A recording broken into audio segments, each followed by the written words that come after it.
इंदिरा गांधी राष्ट्रीय मुक्त विश्वविद्यालय के कुलपति प्रोफेसर नागेश्वर राव जी, उपस्थित शिक्षाविद एवं अन्य महानुभाव, मुझे आज इंदिरा गांधी राष्ट्रीय मुक्त विश्वविद्यालय के करनाल स्थित रीजनल सेंटर के भवन का उद्घाटन करते हुए बड़ी खुशी का अनुभव हो रहा है। इस अवसर पर मैं आप सबको हार्दिक बधाई एवं शुभकामना देता हूँ।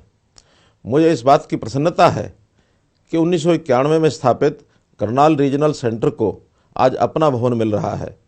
इस भवन में शिक्षार्थियों की आवश्यकताओं के अनुरूप पुस्तकालय, मल्टीमीडिया और परामर्श की भी व्यवस्था होगी।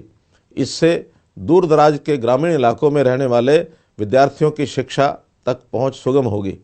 वर्ष 1991 में जब ये रीजनल सेंटर शुरू किया गया था, उस समय हरियाणा में इसके केवल 9 शिक्षार्थी केंद्र थे और इनमें केवल 3200 विद्यार्थी ही शिक्षा ग्रहण करते थे। मुझे खुशी है कि आज इन शिक्षार्थी केंद्रों की संख्या बढ़कर 35 हो गई है और इनमें 99,000 से भी अधिक छात्र शिक्षा ग्रहण कर रहे हैं। इन केंद्रों में 12 कारागृह स्थित अध्ययन केंद्र भी शामिल हैं। इंदिरा गांधी राष्ट्रीय मुक्त विश्वविद्यालय को विश्व में सबसे बड़ा विश्वविद्यालय होने का गौरव प्राप्त है। ये अपने 67 क्षेत्रीय केंद्रों के माध्यम से विद्यार्थियों को उच्च शिक्षा प्रदान कर रहा है। पहले दूर दराज के क्षेत्रों में रहने वाले जिन छात्रों को शिक्षा का मौका नहीं मिल पाता था, वे इस विश्वविद्यालय के माध्यम से अपना भविष्य उज्ज्वल बना रहे हैं। इस प्रकार यह विश्वविद्यालय सार्वभौमिक शिक्षा प्रदान करने में कारगर भूमिका निभा रहा है। सार्वभौमिक शिक्षा प्रदान करने के लिए देश में लंबे समय से प्रयास होते रहे हैं, लेकिन एक दूरगामी शिक्षा नीति के अभाव में हम इस लक्ष्य को प्राप्त नहीं कर पाए। माननीय प्रधानमंत्री श्री नरेंद्र मोदी जी ने देश में नई राष्ट्रीय शिक्षा नीति 2020 लागू करके इस कमी को पूरा करने का काम किया है। ये शिक्षा नीति गांव और शहर के साधारण छात्रों को भी दुनिया के शिखर तक पहुंचाने का सामर्थ्य रखती है।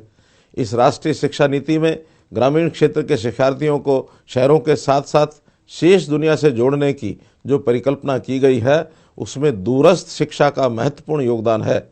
इसके माध्यम से सुदूर क्षेत्रों तक शिक्षा पहुंचाने के कार्य को तेजी से आगे बढ़ाया जा रहा है।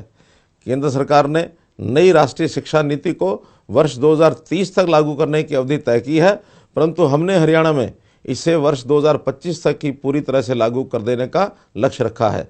ये नीति लागू करने वाला हरियाणा देश का पहला राज्य है।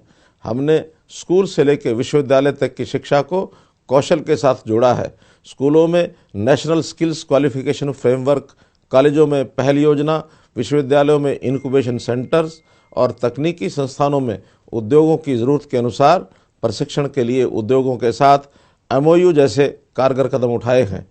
नई शिक्षा नीति का एक अन्य लक्ष्य 6ठी कक्षा से ही बच्चों को प्रोफेशनल और स्किल की शिक्षा देना है। हरियाणा में हमने स्कूलों में ही NSQF के माध्यम से बच्चों को विभिन्न कौशलों में निपुण बनाने की व्यवस्था की है। अब तक 1000 से अधिक स्कूलों में ये व्यवस्था की जा चुकी है। हमने नई शिक्षा नीति के अनुरूप 9वीं से 12वीं कक्षा तक के सभी सरकारी स्कूलों के विद्यालयों को निःशुल्क पाठ्य पुस्तकें देने का प्रावधान किया है।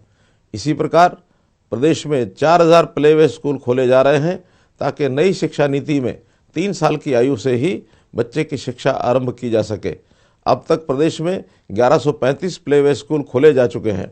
प्राइवेट स्कूलों की तर्ज पर सुविधाएं और अंग्रेजी माध्यम में शिक्षा देने के लिए 136 नए संस्कृति मॉडल स्कूल खोले गए हैं। 1400 से अधिक विद्यालयों में English medium bag free school बनाए गए हैं। 300 से अधिक विद्यालयों में 9वीं कक्षा से विज्ञान और गणित विषयों का अंग्रेजी भाषा में शिक्षण शुरू कर दिया गया है। नई शिक्षा नीति का एक लक्ष्य वर्ष 2030 तक उच्चतर शिक्षा में लड़कियों का सकल नामांकन अनुपात 50% से अधिक करना है। इस दिशा में भी हरियाणा काफ़ी आगे है। हमारे यहाँ लड़कियों का सकल नामांकन अनुपात 32% है। हम 2030 से बहुत पहले ही 50% के लक्ष्य को प्राप्त कर लेंगे। प्रदेश में ऐसे शिक्षण संस्थान तैयार किए जा रहे हैं जिनमें KG से PG तक की शिक्षा प्रदान की जाएगी। इस प्रकार एक ही छत के नीचे संपूर्ण शिक्षा मिलेगी। हम प्रारंभ में ऐसे 4 विश्वविद्यालयों में ये व्यवस्था करने जा रहे हैं। कुरुक्षेत्र विश्वविद्यालय और महर्षि दयानंद विश्वविद्यालय रोहतक में KG से PG सिस्टम लागू कर दिया गया है। प्रदेश में हर 20 किलोमीटर की दूरी पर कॉलेज खोले गए हैं। हमारा लक्ष्य हर जिले में कम से कम 1 विश्वविद्यालय और 1 मेडिकल कॉलेज खोलने का है।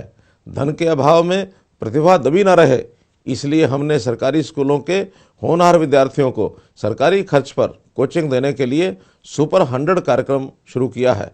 कहने का भाव है कि हम प्रदेश में शिक्षा की सार्वभौमिक पहुंच सुनिश्चित करने के लिए प्रतिबद्ध हैं। इस कार्य में इंदिरा गांधी राष्ट्रीय मुक्त विश्वविद्यालय का सहयोग हमारे लिए अत्यंत महत्वपूर्ण है। मुझे पूर्ण विश्वास है कि इस रीजनल सेंटर का अपना भवन होने से ये केंद्र और भी कुशलता से कार्य करेगा और प्रदेश के कोने कोने में उच्च शिक्षा का आलोक फैलाएगा। इसके साथ ही मैं एक बार फिर आप सबको बहुत बहुत बधाई देता हूँ। धन्यवाद।